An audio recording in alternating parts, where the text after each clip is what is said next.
Hello, sports lovers. This is my Sports TV.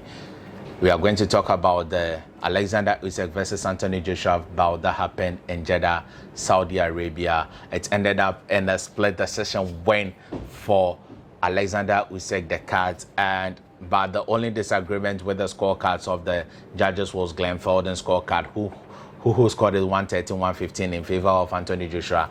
In no stretch of imagination did I think Anthony Joshua won the fight, though I think he put up a better performance than he did the other time at the Tottenham Hotspur Stadium.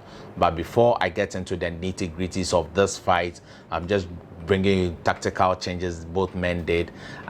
Please do me a favor by subscribing to the channel and pressing the bell icon beside the subscribe button, and also press the like button. Also express your views in the comment section and also share so others can enjoy.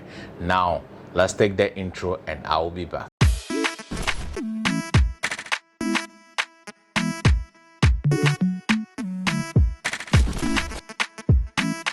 To Africa's first choice online sports portal. Now let me go into the tactical changes both men did in this fight. Anthony Joshua first. Anthony Joshua used his jab. He feinted Oleksandr Usyk more and also did not fall for his feint at a point in time when he was mirroring Anthony Joshua's Oleksandr Usyk's feints, and that was very good, and succeeded in doing that in the first few rounds.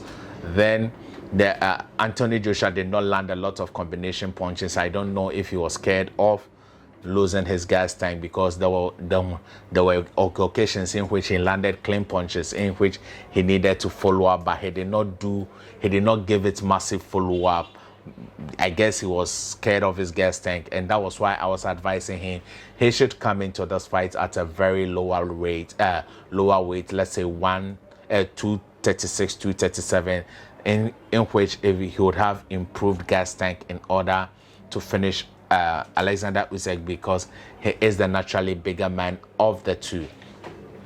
Another adjustment Anthony Joshua did was that this time around he did not bite more on the feints of Oleksandr Usyk, because when the fight started, Oleksandr Usyk tried baiting him, but Anthony Joshua stayed focused, and it's a lot of pressure when you're trying to stay focused on Oleksandr Usyk, and also given you are trying to stay defensively disciplined and also offensively disciplined and also attack him. It's very difficult because he puts a lot of mental pressure on you, and he keeps changing angle. And Anthony Joshua also did not cut off the ring well. It was just as similar. He stalked Oleksandr Usyk, but he did not cut off the ring to make the ring smaller, in which Oleksandr Usyk would not have anywhere to go in the ring. But credit to Oleksandr Usyk, his foot movements were massive. Like I gave you his fourth tip, he needs to improve. He needs to use his footworks and his angles, and he did that especially in the 10th, 11th, and 12th round. And that was the point in which Oleksandr Usyk separated himself from Anthony Joshua clearly, that he is a master boxer and he is the guy with a better high IQ in this particular fight. Another thing Oleksandr Usyk did in this particular fight was that since Anthony Joshua was not falling for the feints often, he disguises the punch to the body and ends up landing a jab to the head. And though he was using his backhand, now he was disguising it. Sometimes Anthony Joshua would be timing him, then you see him, instead of landing it, he rather ignores the backhand and lands a hook instead. So all these were adjustments made by both men in this fight, and it was a very entertaining fight. The drama happened at the tail end of the fight. I'll talk about that, but I had Anthony Joshua losing this fight by 8-4 in favor of Oleksandr Usyk. Oleksandr Usyk clearly won this fight, and anything I said Oleksandr Usyk did, he did not come in this fight bigger like I presumed he would, but he did not. He came in just a quarter pound bigger than what he was in the previous fight, and I think he did his best and he deserved the win, especially the people of Ukraine. They deserve this win, and his footwork Anthony Joshua did not have any answers to his footwork. Anthony Joshua just followed him in the ring because at a point, and one thing Oleksandr Usyk did, in which I was so much disappointed in Anthony Joshua, at a point, I think it was round 10 or round 10, Anthony Joshua had Usyk on the ropes.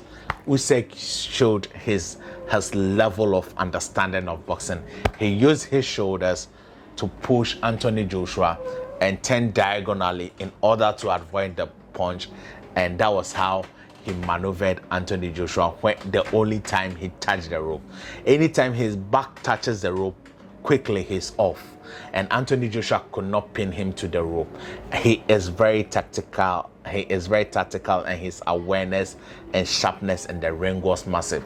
Another thing he also did was that he did not allow Anthony Joshua to hold his head and punch. Anytime Anthony Joshua did that, he drew the referee's attention, and in round 5 the referee had to warn Anthony Joshua, though he repeated it a couple of times, and I'm sure Team Usyk informed the referee about this tactics of Anthony Joshua in the dressing room before the fight, because when a fight is about to start, a referee goes to the corner, the dressing room of both fighters to give them instructions, and there you can also voice out your concerns to the referee. So Oleksandr Usyk and his team voiced this particular thing that Anthony Joshua does, which is an illegal punch, to the referee, and I think it worked in his favor, and it was smart for them.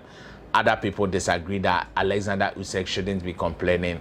Boxing is not a church service. It's not a religious service. So you have to complain when you need to complain, because when it's all said and it's all done, you only go home and lick your wounds. So when you have an issue, you state it in the ring before the final bell goes. So this is my take on the fight. It was a very exciting fight. Eddie Hearn himself admitted Anthony Joshua lost the fight, which was very humbling, and I don't think Anthony Joshua is done, but I think he needs a rest. He shouldn't fight this year because he looked psychologically damaged, frustrated, and he needs to see or have his family around him so that he doesn't go into a dark place, because there are some men who are just better than you. There are some men who are just better than you. No matter how hard you train, no matter whatever you do, they would be better than you. That is what we say in boxing. He just has your number. You can beat everybody, and everybody can beat that fighter, but when he meets you, he would give you a problem, and that is just what happened. I think Oleksandr Usyk has the number of Anthony Joshua. He has him covered well in his pocket, and no matter what Anthony Joshua, the adjustments he does, Oleksandr Usyk would come on top. This is 24 rounds of boxing, and I think the only clear-cut Anthony Joshua, the round he only won was the 9th round, and after that he looked exhausted. He went to the body, threw a lot of combination like I advised him to do. He got Oleksandr Usyk hurt, but Oleksandr Usyk always uses the leg to maneuver. But when the response from Oleksandr Usyk was massive in the 10th round, Oleksandr Usyk showed Anthony Joshua that you have done your bit, but now it's my turn. And the response, I don't see a comeback in boxing like that.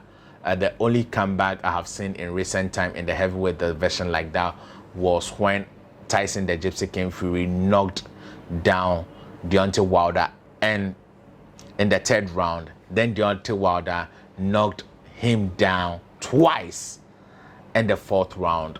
That was that kind of round, though it wasn't as dramatic as the Tyson Fury versus Deontay Wilder fight, but this was Anthony Joshua had a very good round. I think among all the 24 rounds facing Usyk, the round 9 of the second fight was his best. Anthony Joshua gave it his all, and he gave it his all.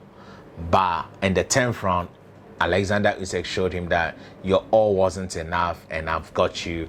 And he took Anthony Joshua then to the cleaners, not necessarily, but he did put it on Anthony Joshua, and from then he became the clear victor of this particular fight. So a very good fight from Badou Jack and Rivera. It was a very good fight. I thought Rivera won that fight, but Badou Jack was the home fighter and he was given the verdict. Kudos to him, but if he really wants to win another world title at his age, that he's almost out of the door, he should put in a better performance, because what he did was way below standards, and he needs to put in, because Badou Jack has fought on the undercards of the likes of Floyd Mayweather. He was once promoted by Floyd Mayweather, so he needs to up his game, and he has been there. He has spent a long time in boxing to be giving such poor performance. Commemoration to the Dominican Republic International,